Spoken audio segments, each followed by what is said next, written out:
តោះវែនមកតភ័ក្ររបស់យើងទៀតហើយលោកតារបស់យើងក៏បានចូលមកដល់ក៏បានសួរតួស្រីថាកាចៅកាតអីអញ្ចឹងណាតែតួស្រីកេះកុំឲ្យតួប្រុសប្រាប់ទៅលោកតាហើយថា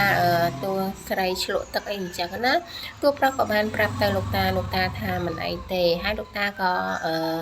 បានចេញទៅវិញតួប្រុសក៏បានចាត់ការតួស្រីទៀតទៅដោយសារតែតួប្រុសរបស់យើងនឹងគាត់ខាងតួស្រីដែរតួស្រីមិនព្រមរៀបការជាមួយគាត់តួប្រុសរបស់យើងក៏ចាប់ទូបីតួស្រីឡើងតួស្រីក៏បានរើបំរាស់ហើយតួស្រីរបស់យើងនឹងក៏បាននិយាយជាច្រើនទៅកាន់តួប្រុសរបស់យើងដោយសារតែ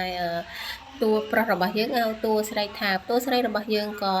ចាញ់គម្រាមរបស់តួប្រុសហ្នឹងក៏បានថាទៅតួប្រុសទៅហើយក៏បានស្វិតជាមួយគ្នាដែរអញ្ចឹងណាដោយសារតែ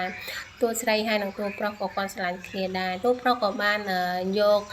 ខ្សែកដែលដាក់បន្តោងចិញ្ចៀនដែរតួប្រុសរបស់យើងឲ្យទៅតួស្រី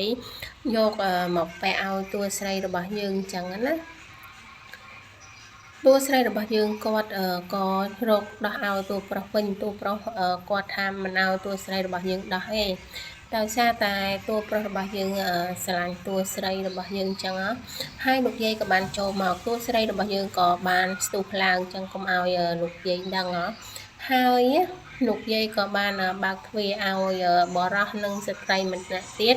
គាត់បានយកម្ហូបអាហារយកមកឲ្យលោកយាយរបស់យើងអីអញ្ចឹងណាដោយសារតែបរោះនឹងក៏បានសួស្ដីទៅតួស្រីរបស់យើងដែរដោយសារតែបរោះហ្នឹងមើលទៅគាត់ក៏មានចិត្តនៅទៅលើតួស្រីរបស់យើងដែរតួស្រីរបស់យើងហ្នឹងក៏បានងាកទៅមើលតួប្រុសហើយនារីចំណាស់ម្នាក់ហ្នឹងសួរថាតួប្រុសជាអ្នកណាអញ្ចឹងណាតួស្រីរបស់យើងក៏បានឆ្លើយទៅនារីចំណាស់ម្នាក់នោះហើយពួកគាត់ក៏បានញ៉ាំអាហារជុំគ្នានិយាយសើចសប្បាយតែម្ដង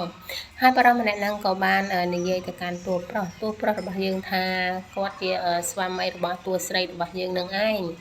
តួស្រីរបស់យើងក៏នាងអត់ហ៊ានមកទេចំណែកឯនារីចំណាស់ម្នាក់ហ្នឹងក៏បានចាប់ម្ហូបយកទៅឲ្យតួស្រីរបស់យើងកូនគាត់ធ្វើចរិតបែបថាអៀននេះអញ្ចឹងស្នាប់ចិត្តដោយសារតែកូនប្រុសរបស់គាត់ហ្នឹងមានចិត្តទៅលើតួស្រីរបស់យើងម្ដាយនិយាយបរិះម្នាក់ហ្នឹងក៏បានកេះម្ដាយកុំឲ្យនិយាយដោយសារតែបរិះហ្នឹងមិនចង់ឲ្យម្ដាយនិយាយទេចំណែកឯម្ដាយហ្នឹងក៏គាត់និយាយជាច្រើនអីអញ្ចឹងណាហើយលោកយាយម្នាក់ហ្នឹងក៏គាត់មានអារម្មណ៍ថាធ្វើដូចជាខឹងអីអញ្ចឹងដោយសារតែគាត់មិនពេញចិត្តរឿងអីមួយអញ្ចឹងណាពេលទូប្រុសរបស់យើងក៏អង្គុយធ្វើមុខឡើងក្រញ៉ៅតែម្ដងដោយសារតែគាត់ជាបុគ្គលដែលមើកម៉ាត់ហើយក៏បានលូករាវចាប់ដៃតួស្រីរបស់យើងអញ្ចឹងស្នាប់ចិត្តដោយសារតែតួស្រីរបស់យើងនិយាយពាក្យមិនសមរម្យទៅដាក់តួប្រុសរបស់យើងតួប្រុសរបស់យើងក៏ចាប់ដៃតួស្រីរបស់យើងនឹងយកទៅ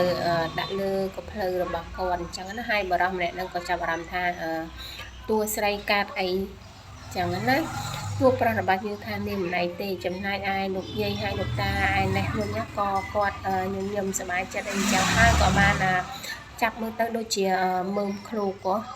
មើមឈូកយកមកឲ្យតួប្រុសរបស់យើង